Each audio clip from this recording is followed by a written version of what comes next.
Bueno, buenos días. Es para nosotros un placer presentar esta sesión de hoy de Derechos Humanos y Patrimonio. Hoy estamos un poco retrasados en la transmisión porque hubo problemas de conexión de YouTube. Sabemos que está jugando la selección brasileña y hay muchos problemas, por eso empezamos un poquito más tarde. Pero bueno, es un placer hoy tener con nosotros a Laura Robinson de Sudáfrica. Laura es arquitecta especializada en conservación del patrimonio, gestión y desarrollo de políticas, así como en asuntos del patrimonio mundial. Es expresidenta del Cape Institute for Architecture, del cual es miembro honorario vitalicio, y ha convocado a los comités de patrimonio local y nacional del organismo profesional. Los intereses profesionales incluyen el patrimonio del siglo XX, los paisajes culturales y los sitios de memoria y conciencia, el patrimonio material y la incorporación de un enfoque basado en los derechos en el patrimonio. Actualmente se desempeña como punto focal para el grupo de trabajo de ICOMOS, nuestro enfoque basado en los derechos de la dignidad común. Laura es miembro fundador de ICOMOS Sudáfrica, así como miembro anterior de la Junta, tesorera general de ICOMOS Internacional, y ha estado activa en la preparación de nominaciones y ha participado en misiones de expertos para el patrimonio mundial a nivel mundial. Laura, it's a pleasure to have you here with us today. So we do a warm welcome, and that we can share with you some issues about heritage and human rights that you are working very hard about. So very welcome. We shall start. ¿Podríamos, Okay. por favor? Thank you. Can you hear me well? Sí, yes, Okay. we can hear you well. Wonderful. ¿Podríamos, por favor, compartir la presentación? Valeria, si eres tan amable. Gracias. Well, good day, everybody. It's good evening from Cape Town, where I am. Very nice to be able to present. Obviously, I'm presenting in English, but I'll try not to speak too fast, and the slides do have some textual information. So if we can move straight into the first presentation, which is about the rights-based approach working group for ICOMOS, then I'm very briefly going to share some slides and some work we've been doing on Robben Island, which directly impacts on stakeholder engagement and human rights. So could we have the next slide, please? Por favor, Valeria, la segunda. Thank you. So as we say, just to set our context, human rights is acknowledged in the United Nations Universal Declaration of Human Rights and subsequent international treaties and conventions related to human rights are our guiding principles for many states and their international relations. Not only the states, but communities and individuals are the focus of such rights and the work that we do in our group. How cultural heritage is understood and treated by people is a fundamental issue and concern for all those involved in cultural heritage conservation. Next, please. Por favor. This quote, which I rather like, from Jyoti at the World Heritage Centre, just reminds us of the importance of embedding cultural heritage and cultural rights in the work that we do. And Jyoti says very eloquently, culture is who we are and what shapes our identity. Placing culture at the heart of development policies is the only way to ensure a human-centred, inclusive and equitable development. Next, please.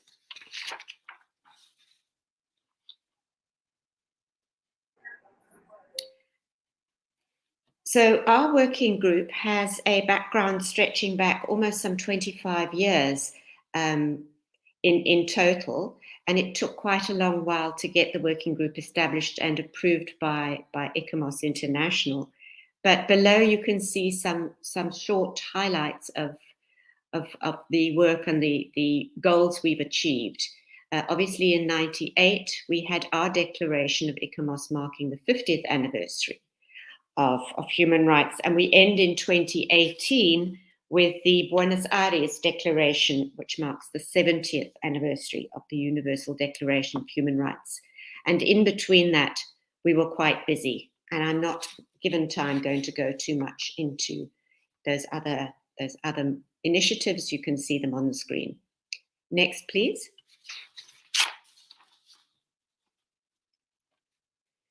So the objectives and background of what we call our common dignity rights-based approach is to contribute towards rights-based approaches in cultural heritage management. And our working group is exploring the principles of rights-based approaches. We're collecting and disseminating information and knowledge on rights and heritage management. In the work that we do, we cooperate very closely with our national committees and encourage them to commit to community engagement and rights issues and integrate them as an integral part of the work that they do and indeed that ICOMOS does.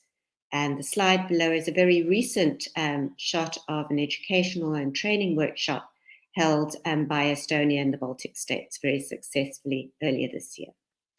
Next, please. Over the years, could we just go back one? We've jumped. Thank you. Over the years, the working group has developed a whole number of texts and important documents. And for the purpose of what we're talking about today, I thought that our guideline document would be very helpful to understand what we do and how we work. The guidelines establish a framework within which the universal concept of human rights may be embedded into the work of ICOMOS and the projects that we undertake in the sector. Next, please.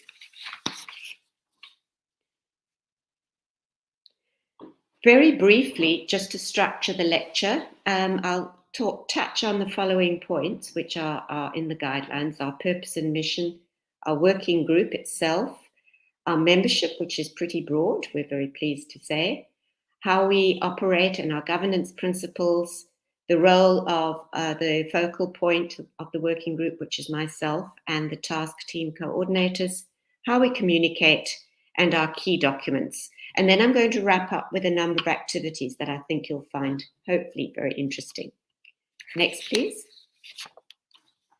So the purpose and mission of our group is that we aim to explore, disseminate, and promote human rights issues in heritage management, ensure integration into all aspects of ICOMOS's work. And we do this by respecting the human rights and values relating to cultural heritage, the shared responsibility towards the places in which people live and the communities of ICOMOS. The main functions that we undertake in order to achieve these aims, and I had a lot more on this, but I'm going to just leave the headings because I'm sure you can refer to the documents later if you're interested. We advise, develop, and promote cultural rights. We develop capacity within our audiences and stakeholders. Very importantly, we provide a forum for debate and discussion. And we've had some very stimulating debates during both our monthly meetings and during our webinars. We disseminate information that we believe is relevant or information that is helpful in terms of embedding human rights within the heritage agenda. And then we have a number of collaborations. Next, please. So the aims, we aim to reflect the RBA approach across all ICOMOS activities and bodies, as I've already referred to. And we work in a transversal manner. That means it's non-hierarchical, which is a very interesting way of working, but we feel it's in line with the work that we need to do. So there's no hierarchy. We all share responsibilities, help each other, and take the lead when necessary. We also include all the ICOMOS national committees, the ISCs, and other ICOMOS bodies in the work that we do, and also as members within the group, should they wish to be so. We contribute to the triennial working plan of ICOMOS, and in doing that, we have to report to ICOMOS annually, and I'll touch on that just briefly. So our work is continuous, And because of the very dynamic world we live in and the changing circumstances, both our mandate and mission are reviewed regularly. Next slide, please. Our membership is open to all ICOMOS members who wish to contribute to the purpose of the working group. And we have about 68 active members at the moment, but there's room for many, many more. So I'm hoping that this presentation might stimulate some of you to join us. We do our best to ensure geographical, linguistic, and multidisciplinary representation. And I do once again apologize that this is not translated into Spanish, and it's something that we obviously need to start working on. We rely heavily on Adriana for this, so thank you, Adriana. So we have 68 members at the moment as of this month. We have representatives from nearly all the national committees and ISCs, and we also, and importantly, have several board members who serve as liaison, and are active members of the working group as well, of course, but also serve as liaison between ourselves and the board.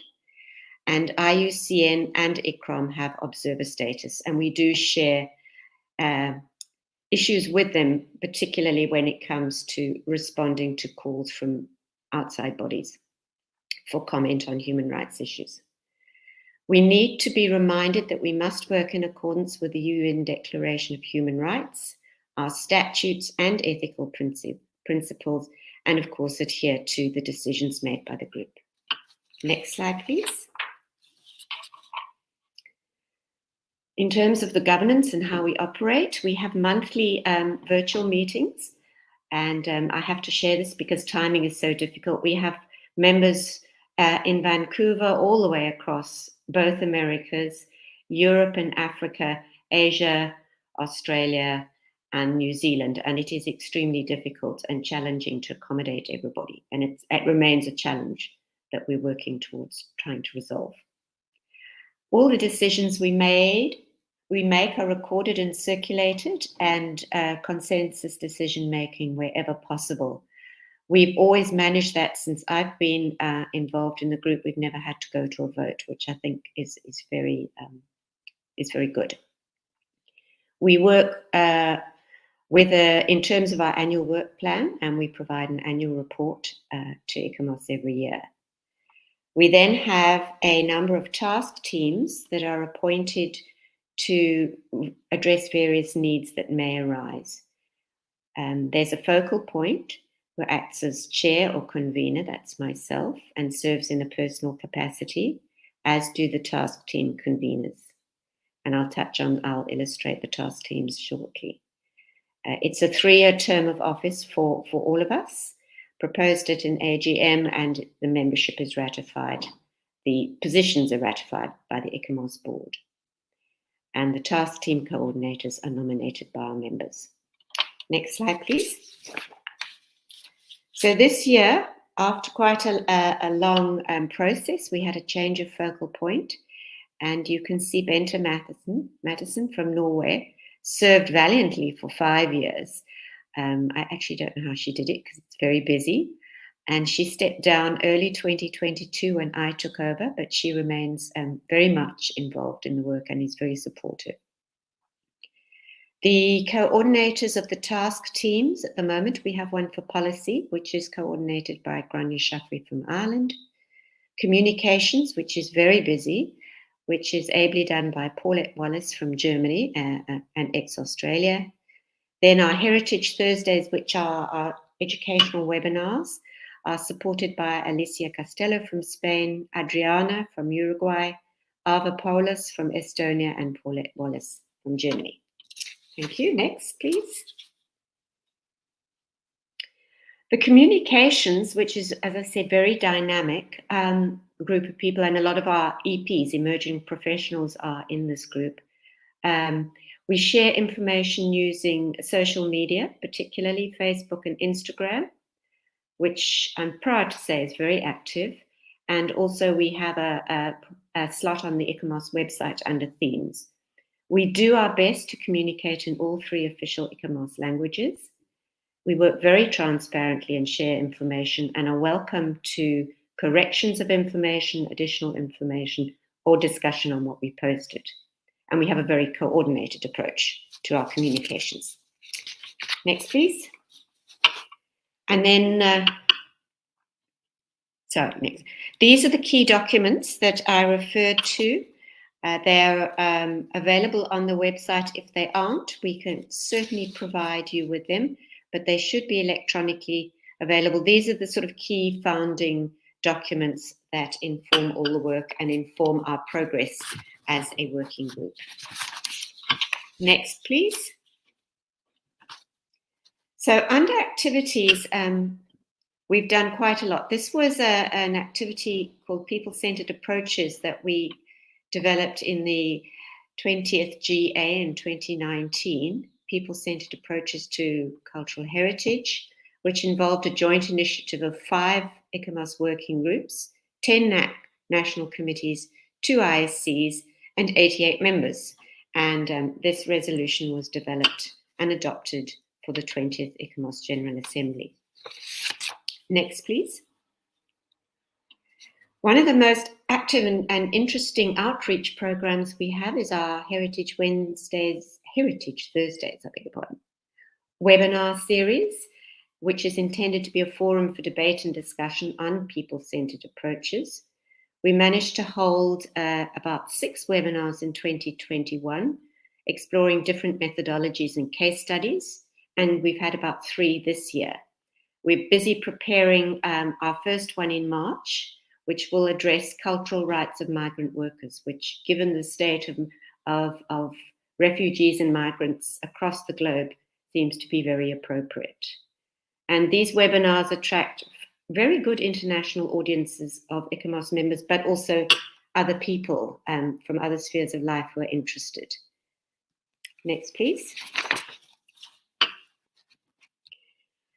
Some of the very interesting work we've been involved recently relates to the World Heritage Convention, and I'm sure some of you will remember, those of you that work with the World Heritage Convention, that there were some important amendments to the operational guidelines in 2019, where states parties to the convention are encouraged to adopt a human rights-based approach and ensure gender-based participation of a wide group of stakeholders and rights holders, including a number of people and, most importantly, Indigenous peoples. So to that end, and if we can go to the next slide, please. Next, please. We've developed, as the working group, a pilot scheme, which we've just started to implement now, which is screening of desk reviews of nominations coming in for consideration to ICOMOS, reviewing the rights issues in the various nomination dossiers. We've developed a draft questionnaire, a glossary, some key documents and extracts, following consultation between our working group, our World Heritage Advisors, and the evaluations unit. And the first set of evaluations, the cycle of nominations, has just finished its first assessment with this tool, which proved to be extremely valuable in terms of adding another layer of understanding to the importance of human rights in World Heritage nominations, and particularly the manner in which stakeholders and Indigenous persons are engaged with and communicated with and brought into the management structures at the earliest possible stage. And there'll be more about that, I'm sure, in the new year. Next, please. Excuse me. Last year, we were the hosts of the ICOMOS Scientific Symposium on Living Heritage and Climate Change, which was a completely virtual symposium as we were all isolated in lockdown. And we led it with support from the Indigenous Heritage Working Group, our Intangible Heritage ISC, our emerging professionals, and some fantastic assisting ADCOM volunteers and our secretariat, particularly Jessica Khan. It's the first completely online scientific symposium that ICOMOS has ever done, and we reached more than 300 attendees, and I especially put in the fact that we had a really good audience from from the LAC countries, and that was really great. I think the timing probably helped with the sessions. We introduced an online Miro platform for poster presentations, and there's a book of abstracts as well. Next, please, and I'm nearly done with this. So other activities are, and I've referred to this, is one of the core activities is the training initiatives organized by national committees and the working group jointly. And this one is a photograph of, again, the same workshop of the Baltic states on water and heritage. But we've had various RBA training courses in Estonia, Brazil, and Norway. Next, please.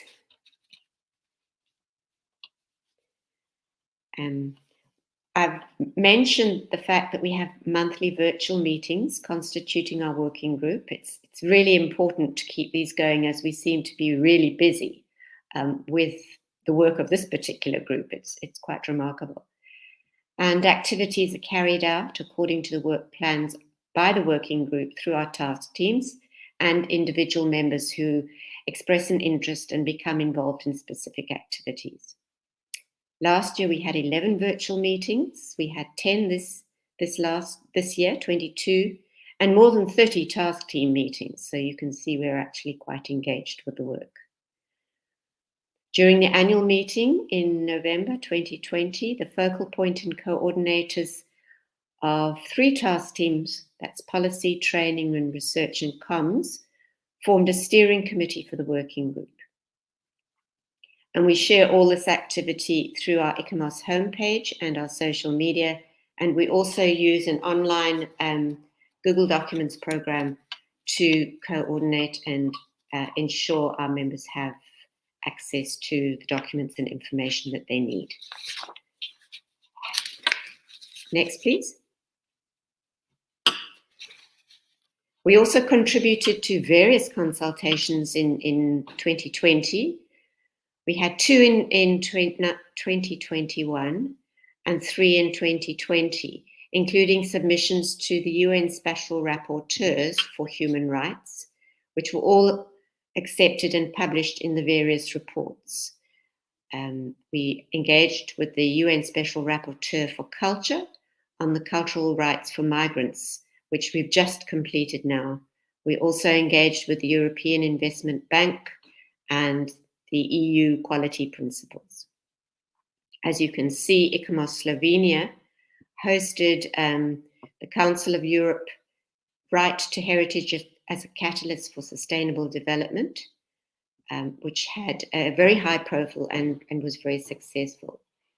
And we continue to contribute a rights-based approach to the UNESCO Visitor Management Assessment and Strategy tool, known as VMAST, and its relevance to ICOMOS in terms of monitoring, evaluations, and nominations. And again, we've been involved in preparing a chapter on heritage and gender, a white paper, for a Rutledge publication together with the Sustainable Development Goals Working Group. This should be published in 2023. And just to wrap up this section, if we can go to the last slide. Next one, please. We've been, as you can expect, very busy and active in supporting ICOMOS in the Ukraine crisis. We've contributed a statement made by ICOMOS International relating to the crisis and supported and elaborated on a statement made by members of the Baltic, Belarus, and Georgian national committees, ensuring that human rights issues were included and foregrounded in the statement. Excuse me. We also continue to support the work undertaken by the ICOMOS Crisis Response Monitoring Working Group, which is headed up by board member Zeynep Gül Ünal from Turkey. And in conclusion, the Climate Action Working Group has prepared a tool on climate justice, which will be launched soon. This contains several elements and contributions from members of our working group. And the final case study calls on members to view all their work through an RBA lens. So I'm going to stop here because I'd like to have a little bit of time to talk about how we actually put all of these noble goals and endeavors by showing you an example of work that's been done on Robben Island World Heritage Site, which coincidentally has a formal agreement with ESMA. So I don't know if ESMA is involved, but I thought it was quite interesting. So we need to just take a few seconds and change the presentation, if I may. Thank you, Laura, for this marvelous presentation that gives an idea of what all the amazing work that the working group in right-based approach is doing, and the large group and the large members that are committed to all the missions. So, Valeria, ¿puedes poner la presentación, la segunda presentación? Gracias. I would like to make a question while she's... la otra presentación. La de Robben Island. Yes. Excuse me. Just a small question, just to make you think after you do Robben Island, will be how, from your experience, from your large experience, what would be the main difficulty in this right-based approach and heritage? What is the main difficulty? There would be many, but yeah, there's many. Para este enfoque. Sí. Yeah, I think it's interesting because I touch on this in the presentation. It's, first of all, it's identifying all the rights holders and stakeholders, and if there are any Indigenous groups, obviously, as well. And then it's bringing them in on a partnership level right from the beginning of your heritage processes, rather than what normally happens at the moment is communities and other groupings are brought in at the end and they are consulted as compared to collaborated with. And I think this is one of the big messages that we try to we should be getting out to our colleagues, because so many of the sites, and not only World Heritage sites, but heritage sites generally, have a very strong cultural landscape component, which is often linked intrinsically to a community or to Indigenous people. So you can't talk about or make judgments for those sites without working with the people that live there and make the significance what it is. So that's my take-home message for the afternoon. Yeah, thank you very much. Yeah, it is a very, very, very important issue to make to take into account. So, Valeria, ¿puedes subir esta presentación, la segunda? Anyhow, let's try it. If she can do it, maybe I can. Yeah, I'm sure she will get it up for us. Yes, okay, yes. It's a little long, so I might have to cut some of it because I've actually, it's quite text heavy. There's just images on the PowerPoint, but the text is quite heavy because it's taken from some work that I and my colleagues are busy with. But let's see how we go. You can always just cut me off if time runs out. Okay. Valeria. Valeria, ¿estás por allí para poder subir la presentación? Bueno. There we go. Perfecto. We just need to... Gracias. Obrigada. Perfect. Thank you. And thank you very much to the colleagues. I think, I don't know where the colleagues are who driving the car or floating the ship, but thank you. So this presentation is just a short extract of some work that colleagues and I are doing about stakeholder engagement and interpretation and memorialization on Robben Island World Heritage Site, which is obviously very well known, but within itself is a very challenging environment to work on, as there's so many different stakeholder voices. So I'm just going to give you a little glimpse of this, and forgive me, I'm actually going to be reading rather than talking to you, because there's some points that I don't want to forget. So we can just move straight on to slide number 2, please. So the presentation touches very briefly on the significance of Robben Island as a place of banishment, isolation, and finally the triumph of the human spirit over immense adversity. And it will briefly illustrate how this significance rises above the physical fabric of the place and is found in the oral histories of the ex-political prisoners and their keepers, the warders, who contribute to the understanding and experience of the special qualities that embody the site's significance, which is certainly both tangible and intangible. And just out of interest, bottom left, that is obviously Nelson Mandela, with the warder, Christo Kutsia, who was responsible for him throughout most of his internment on the island, and they actually became very close friends afterwards. And Christo worked on the island in the museum for some time, for some years. So if we can just go to the next slide, please. The multiple and multi-layered heritage values of the island include the banishment landscapes associated with exiled traditional chiefs. Those are, of course, the chiefs on the top right. The lepers isolated on the island, political prisoners in the maximum security prison, World War II and associated military infrastructure, as well as a very rich biodiversity and natural landscape, marine resources, and underwater heritage. So it's very rich indeed.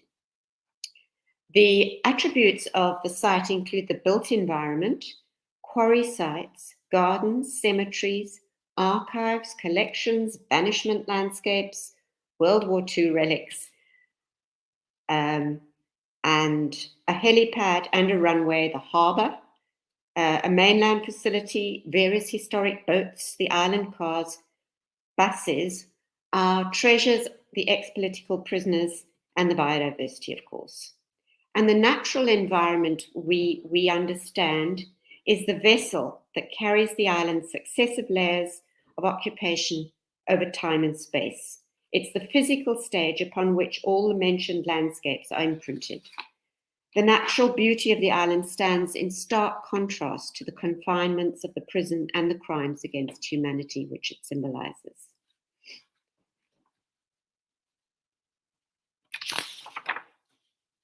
Thank you. I think we've jumped one. Can we go back one slide, please? Thank you. That's the right slide. Thanks. So the significance of Robben Island is intrinsically linked to the liberation struggle of South Africa, which is associated with what we call the New Liberation Heritage Typology, which is a shared and common value for countries that once were colonized but are now independent on the African continent. And I'm sure that the South American examples will resonate with this. It also forms part of the National Liberation Heritage Sites. And in this context, Robben Island's ex-political prisoners are key stakeholders, given that they are the creators and custodians of the intangible and social memory associated with this living liberation heritage. Their individual and collective stories of imprisonment, isolation, and survival of apartheid are central to the social memory.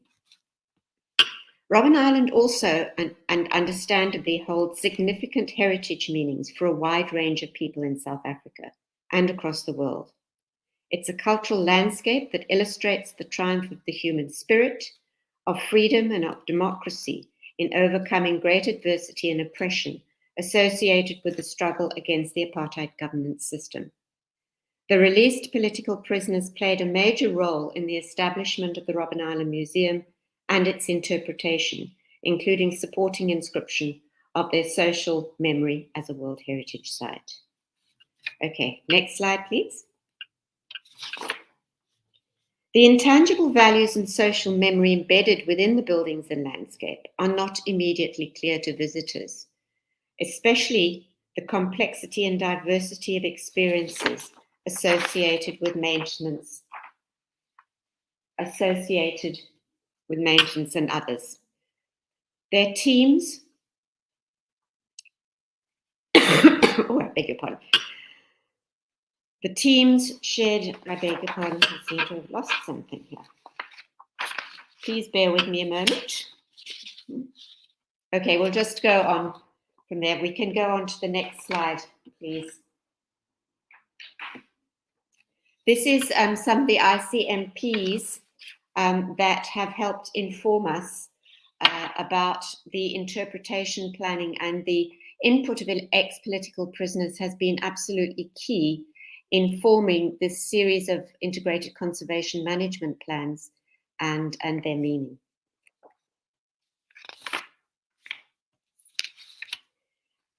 Typical of sites of memory, managing contestations and conflicts among stakeholders is the norm. For instance, both the EPPs and ex-warders have the potential to offer positive and negative impacts at Robben Island World Heritage Site. Maximizing the positives in an integrated manner while managing the negatives without reducing multivocality remains a clear priority at RIM. Next slide, please.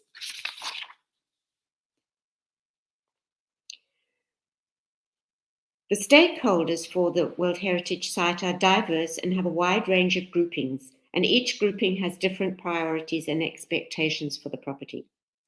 Often these expectations are contradictory in nature, and it's been challenging to manage the stakeholder dynamics throughout the existence of the institution and avoid being biased. To mitigate this, our third and most recent ICMP, which you saw on the previous slide, the planning process thereof accommodated all the various groupings to the best of our ability and facilitated engagements with the affected and interested parties in order to address their challenges, thus enabling them to understand the core mandate of Robben Island World Heritage Site and its museum activities. Next slide, please. The involvement of all these parties has proved extremely valuable and has added richness and depth to the narrative and interpretation, as well as the exhibitions on site. In the process, stakeholders made diverse and wide-ranging inputs. Engagements with the ex-political prisoners not only helped cultivate buy-in, but contributed to enduring outcomes of the management tool, responding to their aspirations on how their heritage should be managed. The ICMP was presented to all stakeholders throughout the process at a number of engagements and received all the necessary endorsements from them. It's therefore considered by the site to be a legitimate and responsible tool for management at Robben Island. Next slide, please. An important tool developed by the museum, which is obviously part of the Robben Island World Heritage Site, is the Interpretation and Memorialization Plan of 2017, which advances the inclusive and holistic interpretation of the island as a whole.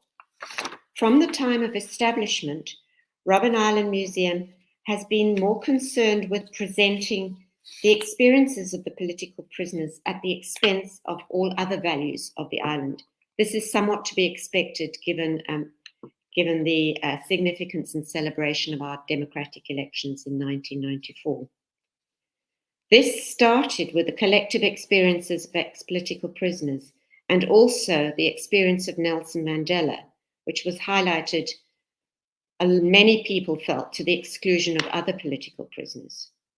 The approach was challenged by many EPPs as being non-inclusive. This resulted in the current memorialization program, which is still unfolding today. The term memorialization we use specifically as it has a dual meaning for us. Firstly, on how to promote an inclusive and holistic interpretation and presentation of the site, taking into consideration all the layers and experiences of individuals and groups who interacted with the island. And secondly, how to integrate concepts of memorialization as suggested by the ex-political prisoners against the background of monumentality, heroes' acres, and the halls of remembrance approach, which is so widely common at sites in Africa. The balancing of the dual meaning for the benefit of the public remains an integrative opportunity as it offers an inclusive, holistic, and memorable experiential interpretation of the site. These dimensions speak to the fluidity of the values, we call them the shifting sands, of liberation heritage sites due to the liberators and the public and heritage institutions constantly reinventing the values and narratives. Even now they do, both of which are equally contested through time and space. The politics associated with this heritage make it challenging and require adaptive and responsive frameworks to manage the dynamic environment while not losing the bigger picture of being holistic and inclusive. Robben Island World Heritage Site has established an intergenerational learning unit comprised of ex-political prisoners to facilitate our education programs and to review the tour guiding manual and facilitate succession planning by transferring their experiences to a new and younger generation of guide. The continuous loss of our ex-political prisoners due to age and ill health is a risk, as, and it may sound a strange thing to say, but it's acknowledged by all, the EPPs are considered a finite resource whose experiences remain integral to presenting the outstanding universal value of Robben Island. Last slide, please. There are a number of lessons, and I think possibly this can relate to what the question Adriana was asking earlier. A number of lessons we've learned from taking this approach, but the one that's most relevant to inclusive and meaning stakeholder engagement could possibly be summarized as this. Challenges in managing stakeholder groups, in particular, the ex-political prisoners in their varied formations and conflicting aspirations. In order to do this, an ex-political prisoner advisory committee was established by the EPPs with the assistance of Robben Island Museum to provide a mechanism by which representatives of the group may be engaged on a formal basis. However, this has been complicated by a number of issues relating to differing aspirations and expectations. Interest in EPPs in operational matters of the site, intellectual property rights relating in particular to their recordings of their oral histories, expected beneficiation from the site, and many other issues. So, as a site of living memory, Robben Island has the rare privilege of engaging and involving EPPs in a number of management programs for the property. This first-hand experience is beneficial for the site, as well as authenticating the interpretation. Engaging ex-political prisoners, however, has not been without its own challenges, and many of us, including the EPPs, have more grey hairs to show for that. Turning contestants into partners at a site of memory in Africa remains riddled with site-specific multiple challenges. Whilst Robben Island World Heritage Site has largely brought contesting stakeholders into partnership agreements, this does not mean an end to the contestations themselves, as they're dynamic and context-driven. Adaptive management at the site has emphasized re-engagement towards common solutions while treasuring diversity of opinions as a learning curve and source of innovation and creativity. And so just a few lines to conclude on this. One of the most significant successes of Robben Island is the contextualization of living memories through extensive engagement, involvement, and communication with all stakeholders throughout the process of developing and implementing our integrated conservation management plan and strategies. Sorry.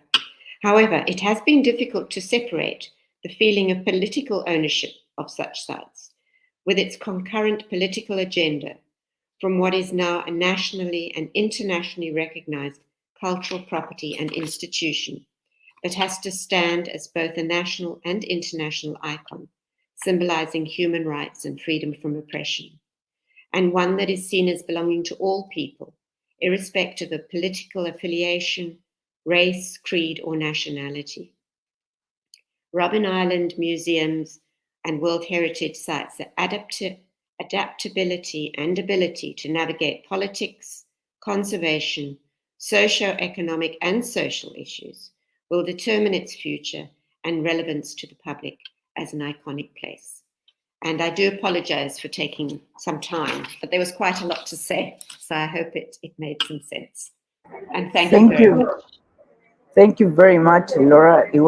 This Robben Island is a really paradigmatic example of a site of memory, but a living memory that has a holistic approach, as you said, inclusive, that is a site that goes beyond its conflict, but it goes beyond political say issues from the present, and has to go beyond that because it's universal.